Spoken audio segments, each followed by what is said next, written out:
আসসালামু আলাইকুম। আজকে দেখাবো জলপই আচার বানানো। তেলটা দিয়ে রাখছিলাম, গরম হয়েছে। আমি রসুনটা দিয়ে দিছি। রসুনগুলো নাড়াচাড়া দিয়ে ভালোভাবে মিশিয়ে নিলাম। আমি এর আগে জলপইটা একটু করে কাটা কাটা দিয়ে লবণ পানিতে ভাপ দিয়ে রোদের মধ্যে দিয়ে রাখছিলাম। ওইটা তো আর বলি নাই, এখন বলে দিলাম। তারপরে রসুনটা লাল হলে লবণ দিয়ে দিলাম। আপনারা ভয় পায়েন না, সরিষার তেলের মধ্যে রসুন দিলে কিন্তু ফুলা উঠে ফেনা ফেনা হয়ে।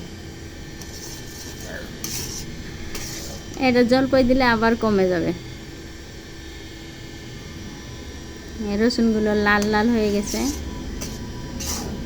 আমি দুই রকমের বানাচ্ছি, একটা হচ্ছে তেলে চুবায় রাখবো একটু আস্তে আস্তে, আর একটা ভর্তা করে এটারে ই করে। মরিচের গুঁড়া দেই নাই, আমি মরিচ শুকনোটা দেবো, এই জন্য হলুদের গুঁড়া দিতেছি।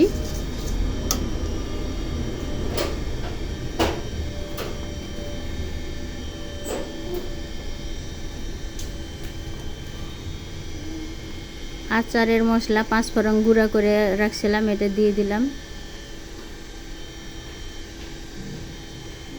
আরে কিন্তু অনেক মজা লাগবে। আর এই যে শুকনো মরিচ আমি ভাজছি, ভাজা গুঁড়া করছি, গুঁড়া করে দিয়ে দিলাম।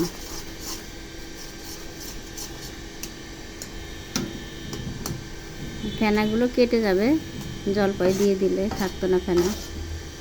মানে ফেনার জ্বালায় কিচ্ছু দেখা যাচ্ছে না।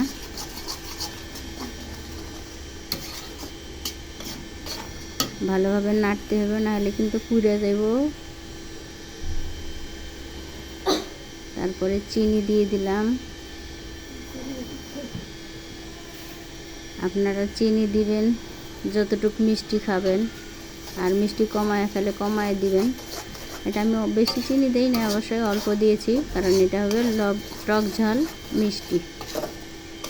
একটু তেলের মধ্যে বেশি দিয়ে রাখবো। তারপরে আমি জলপাইগুলো আমি সিদ্ধ করে রাখছিলাম দিয়ে দিছি, এটার মধ্যে একটু কেটে কেটে দিয়ে দিছি। এটা আমি কিন্তু গলাইছি না, ভর্তা করি নাই।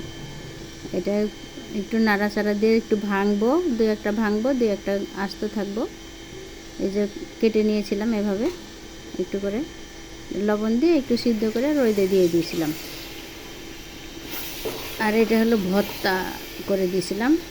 এই আচারটা একদম নাড়তে হবে, নাড়তে নাড়তে নাড়তে নাড়তে এটা শুকায় তেলের উপরে চলে আসবে, পাতিলে লাগবে না।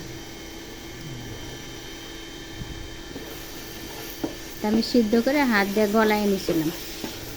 আপনারা যদি চান বিচি ফালাই দিতে পারেন, সমস্যা নাই। বিচি থাকলে একটু চুষতে ভালো লাগে, বিচি শুদ্ধ চাবাইতে ভালো লাগে।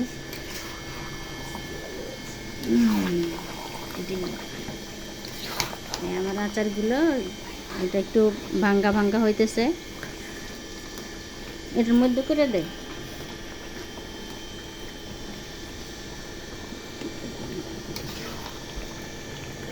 একটু করে নাড়াচাড়া দিতে একটু করে গুতাইয়ে দুই একটা ভাঙ্গা ছুঁড়ে দিবেন, আর দুই একটা আস্ত থাকবে। এটা কিন্তু অনেক মজা লাগবে। এটা করে তেলে চুবায় রাখতে হবে, তেলে চুবায় রাখলে একদম সুন্দর থাকবে, 1-2 বছর কিচ্ছু হইব না, কোনো নষ্ট হইব না।